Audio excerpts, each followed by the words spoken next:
true confession of pagan evensong. It is not often I wish I could claim the comfort of religion. I have always proudly proclaimed myself to be a bad pagan girl. How could I be anything else with a name like mine? But not today. Today, I wish I could walk into the sacred dimness of a church and whisper, "Father, I have a confession to make.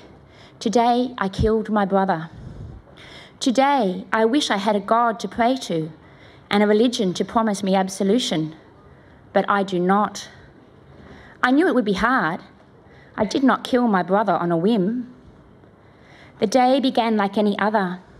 I would have loved to roll over and burrow under my doona and pretend the day had never come. But I could not. I had promised. It was my brother's birthday. It seemed fitting that he should die on the day that he was born. So I packed up my things and caught the bus to the hospital. He was sleeping, as he always was these days. There was nothing left of the brother I loved. A shrunken head stuck on a charred stick of bone, wisped with hair. We had made his room as bright and comfortable as we could. There were flowers, artworks, cards. He has been here for months now. My mother and his lover and I take it in turns to sit with him, to read to him, to hold his hand, which is blotched with black. I unfold my newspaper. It is hard to find things that would cheer or amuse him. The pages are full of terror and death and tyranny. So I tell him about the cricket. He was always such a cricket fan. He loved any sports, my brother. Hard to believe this wasted bag of bones was once so strong and fit. I glance at him. His eyes are open. His lips move. I bend my ear to listen. "Do you think I fucking care?" he whispers. "Pagan, please. Just do it." So I do. I have to be quick.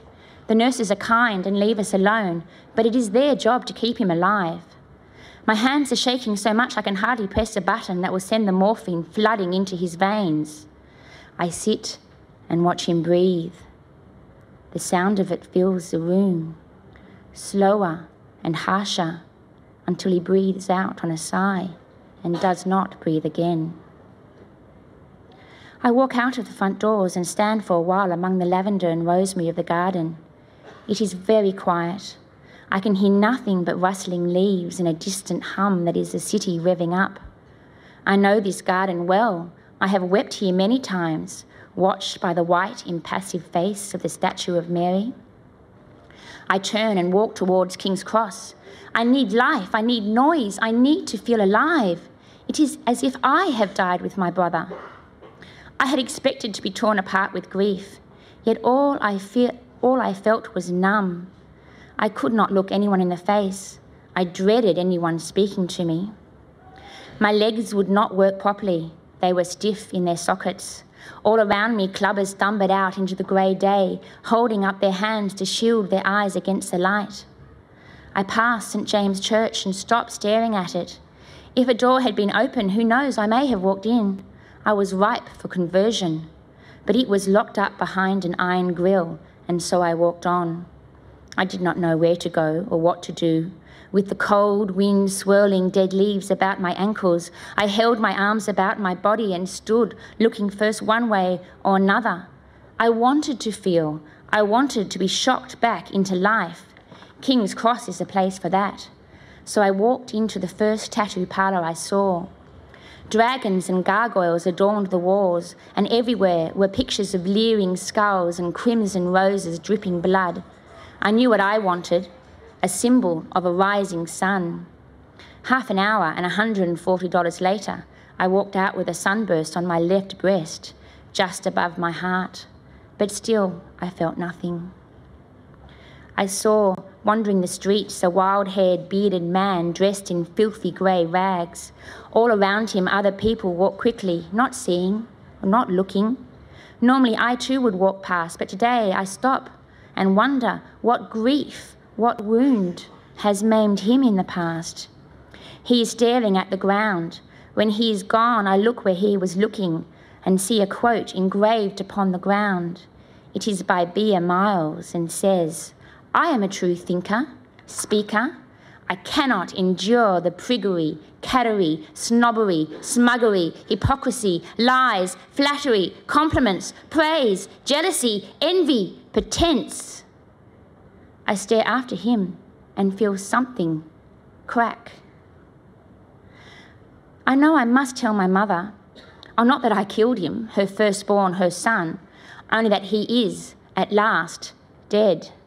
I catch the bus to Paddington Markets. I knew she would be there in a world of colourful skirts and necklaces, her hair in a wild frizz, the air full of music and incense. My mother is a witch, and I don't mean that as pejorative. She's a white witch, of course, though I'm sure she's capable of casting a nasty hex on someone she hates enough, like my father, for example. As soon as she sees me, her face goes still. She's telling the fortune of a girl with a nose ring and says, "Pagan?" I nod. He's gone. For a moment, she's motionless. Was it peaceful? I nod again, unable to speak.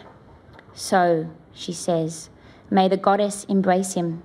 I don't say anything. What about you, she says. Are you all right? Oh, of course, I manage to say. I'm fine. I'm glad it's over. The girl with the nose ring is getting impatient. I'll be finished at 4, Celine says. We'll talk then, okay? Sure, fine. I'll see you then. But even as I walk away, I know I cannot go home. I cannot face Celine with her eyes at sea too much and her relentless refusal to evade the truth. So I start walking, not knowing where I am going, and I walk and walk and walk. For this to be a true confession, I suppose I need to explain a bit more about me and my mother and my brother and how it is I came to be a murderess. Murderess. It is not a word I ever expected to define myself. The words we use to describe ourselves are slippery beasts with hidden faces. Once I used to roll the word actress over my tongue and love the flavour of it. I had lists of words that I loved to repeat to myself. Voluptuous was one. I will live a voluptuous life, I told myself. Seductress was another. All these delicious, slinky, sensual words that feminism has denied us. And yet here I am, a murderess, a word I never imagined for myself. My brother was conceived at dawn at Byron Headland, the most easterly point of Australia, and so my mother named him Byron. It could have been worse, he always said. I could have been conceived at Rooty Hill. I was born 2 years later, and she called me pagan. So you see, it is my mother's fault that I'm a disbeliever. The name we are given is the mould into which we are poured. It defines our shape and our future. My mother, of all people, should know this. Christened Elizabeth Margaret Ann and called Betty, she fled her life and her name when she was 16. Betty Courtney became Celine Evensong, someone new. But I'm not making this confession to talk about Celine. This is about my brother and me and why I killed him on his 33rd birthday. Byron and I were always close. We were tangle-haired, snotty-nosed kids who were always given lentil patties for lunch. So you see, it is because I love him that I killed him. I walked until my feet were throbbing. I walked all the way to the quay. I needed to be near water. Today the harbour is green and murky and mysterious. Jellyfish lurk in the seaweed. I stand and watch for a very long time. I am cold. I huddle my arms about me and walk past the silver mime artist to the MCA. It is one of my favourite places. It makes me feel cool and hip and bohemian to go there, as if I am in Paris and living the life I always imagined for myself. I am still numb. I walk through echoing white spaces. I come to a dark room, and there, whirling endlessly, is a white bell of silk. On the wall it says, "We come whirling out of darkness, scattering stars like dust, turning and turning, it sunders all attachment." Tears suddenly rise up my throat like vomit. I stand in the darkness, gasping great sobbing breaths. It is so fierce I am ashamed. I have to wipe my face on my sleeve, choke back my ridiculous sobbing, and hope that no one has seen me. I cannot bear to look any more. I turn and run away, pushing past strangers, out to the quay, and jump on the first ferry I see. I don't know where it's going. I don't care. Hours later, the skin above my heart is throbbing. My eyes are burning. I make my way home, unable to bear any more. The bus is crowded. People hang on straps. Teenagers in tight jeans talk endlessly about nothing. We come down Bondi Road and I see the sea gleaming between the buildings. My heart jolts. I jump out of the bus and walk down to lean above the cliff. The wind is in my hair. The waves curl in translucent as glass. I take 3 deep breaths. Slowly I walk down to the beach and leave my boots on the cold sand. The moon is rising over the sea. It is 3 days from the full. I find tears sliding down my cheeks. I strip off to my bra and undies and dive into the water. If I was to invent a religion, it would be one of water. Here at last, in the ending of the day, I find, at last, some form of absolution.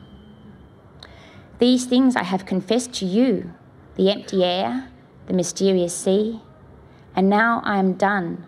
I will burn these words and fling them to the wind. Thank you.